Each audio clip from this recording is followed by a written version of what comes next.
ধর্ণাবগঞ্জের ভিতরেই কিন্তু unique unique চা আছে। এই চাগুলা কে কে ট্রাই করছেন? এখানে বেশ কয়েক রকমের চা পাবেন, যেমন ধরেন জলপাই মরিচের চা, তারপরে হচ্ছে তেঁতুল মরিচের চা, মধু চা।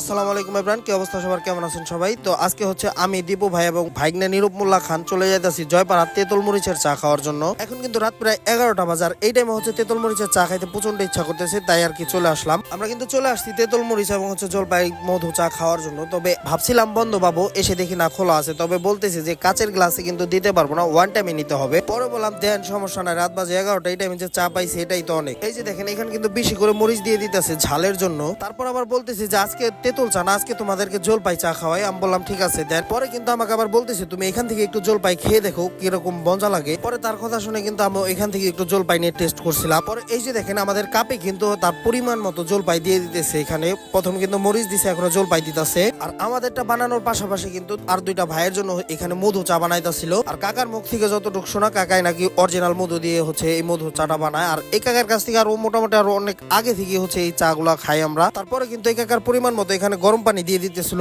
তারপরে কিন্তু এখানে সবকিছু মিক্স করতেছিল। আর এই যে কাকার ফেসটা দেখে রাখেন, এখানে এসে কিন্তু এই কাকার কাছ থেকে এই চাটা খাওয়া ট্রাই করবেন, কারণ আশেপাশে আরো অনেকগুলা দোকান আছে, তাদের থেকে বেস্ট হয় এই কাকার চা। তো এই যে এখানে দেখেন আমাদের চাটা কিন্তু পুরো রেডি। আর এটা কিন্তু জলপাই আর হচ্ছে মরিচের চা। আর এই জলপাই মরিচের চা বাদেও কিন্তু আরো অনেক ধরনের চা পাওয়া যায় এখানে। তো এই যে এখানে দেখেন তিনজনের জন্য তিনটা চা, আর এই তিনটাই কিন্তু জলপাই আর মরিচের চা। এখন রাত বাজে প্রায় 11টা 10। আর এই টাইমে হচ্ছে আমরা কার্তিকপুর থেকে জয়পাড়া এসে চা খাই। আর এই চাটার প্রাইস হচ্ছে প্রতি কাপ 20 টাকা করে। এখন থেকে সব ভিডিওতেই খাবারের প্রাইসটা বলে দেওয়ার ট্রাই করবো, কারণ হচ্ছে আগের একটা ভিডিওতে আমার প্রাইস বলতে মনে ছিল না, ওইটার ভিতরে অনেকেই কমেন্ট করছে। এই চাচার যে কটা চা আছে সবগুলাই কিন্তু অনেক বেশি মজা, সবাই এসে কিন্তু ট্রাই করতে পারেন। আর এই সাইডে হচ্ছে দীপু ভাই ক্যামেরার পিছনে ছিল, দেখেন জ্যাকেট প্যাকেট দিয়ে কি একটা অবস্থা, মানে শীত নামার আগেই তারা শীত নামায় ফেলতেছে। কতবার করে দীপু ভাইকে বললাম যে জ্যাকেটটা বাসায় রেখে আসো, তা না জ্যাকেটটা নিয়েই চলে আসলো জয়পাড়া। আর এই সাইডে কিন্তু ভাইগনারও সেম অবস্থা, ঠান্ডা লাগুক আর না লাগুক এক একজনের জ্যাকেট, তারপরে হচ্ছে ফুলাতা গেঞ্জি, মোটা মোটা গেঞ্জি টেঞ্জি সব পরে বের হয়ে গেছে। সো গাইস আজকের ভিডিও এই পর্যন্তই, দেখা হচ্ছে নতুন কোনো ভিডিওতে। সবাই ভালো থাকবেন, সুস্থ থাকবেন, আল্লাহ হাফেজ।